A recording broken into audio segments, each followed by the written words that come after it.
What's up, guys? Welcome to G Whiskey. My name's Jeff. Now, this is a channel where I have my thoughts and opinions on a specific whiskey, and if you stick around to the end, I'll be giving it a score as well. If that sounds interesting, hit subscribe down below. And with that out of the way, why don't we jump into our review? Today, we're looking at GlenAllachie 12-year-old.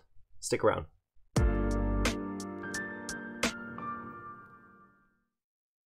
So we're looking at a GlenAllachie today. GlenAllachie is an interesting distillery. It's a Speyside. It's relatively new to the single malt scene. And I've done a couple of reviews on their stuff so far. I did the 10-year-old cask strength a while back, and I recently did the 15-year-old, which was not so much to my taste. But anyway, today we're looking at the 12-year-old. I'd say the 12, along with that 10 that I just mentioned, are probably going to be some of their most popular releases. Both are kind of interesting cases because they've changed quite a bit over the last couple years. Now, in the case of our 10-year-old cask strength, that one comes out in batches, so of course, we can expect some variation between each of those batches, but the general consensus for that one is that the newer ones are going to be better. Now, people say something similar about our 12-year-old here. This 12-year-old has undergone some pretty extreme changes over the last maybe year or so. Now, if you first bought this when it came out, back in 2017 or so, your bottle is going to look more like this. Nowadays, if you're buying one of the newer bottlings, it looks like this. So it's gotten a lot darker, it's now richer and much more intensely sherried.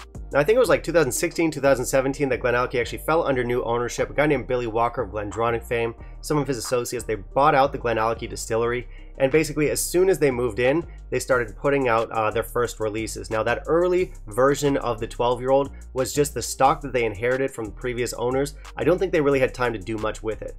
Now that a few years have passed, I think Walker's had more time to sort of influence the flavors in this whiskey and just influence the general direction that he wants to take GlenAllachie in. So in that sense, it is a whiskey that's still evolving. It's a distillery character that's still evolving, and I think it's going to be one to watch over the coming years. Now, coming back around to our 12 specifically, we've got 3 finishes on the go in this one. One of them is going to be Oloroso Sherry, 1 PX Sherry, and 1 Virgin Oak. So we can expect big sherry and some pretty bold flavors in here. Generally speaking, the reception of this one has been pretty good, especially the newer, darker ones, which is what we've got here. So with all that said, why don't we hop into our review of this one, see what it's all about, and in the meantime, if you can kindly leave a like down below, that'd be greatly appreciated. Now, GlenAllachie is always pretty good for specs. Our ABV here comes in at 46%. This is non-chill filtered, and our color is natural. So, yep, all good.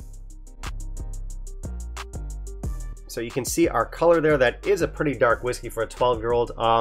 For bottle look, I don't like it. I've said it before, I'm not a fan of the GlenAllachie bottles. I think they look kind of tacky. I think they look cheap. Definitely not a premium vibe from them. But then again, I like smokehead bottles, so who am I to talk? But yeah, still, not a fan. Presentation score 1 out of 5.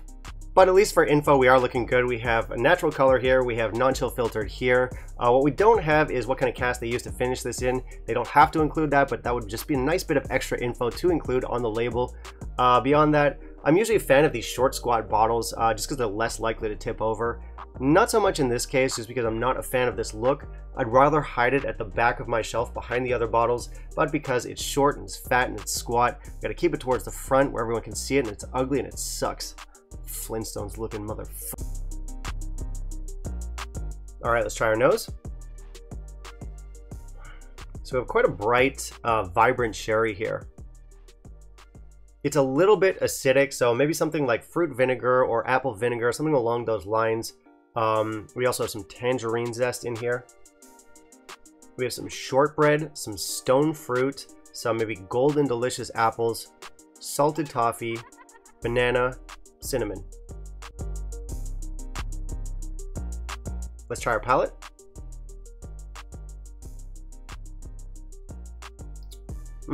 Okay. Arrival, you get this bright, clean, almost like a cooling effect.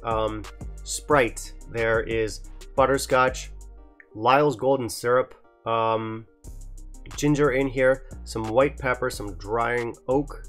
There's also some herbal elements in here, so maybe some sage, some lavender, also some gummy bears.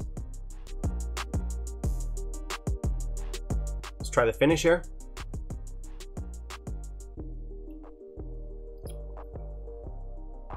Alright, still a little bit cooling here.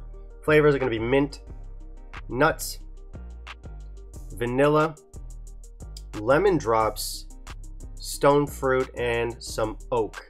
Now, medium in length, but that refreshing aspect of the finish is pretty cool.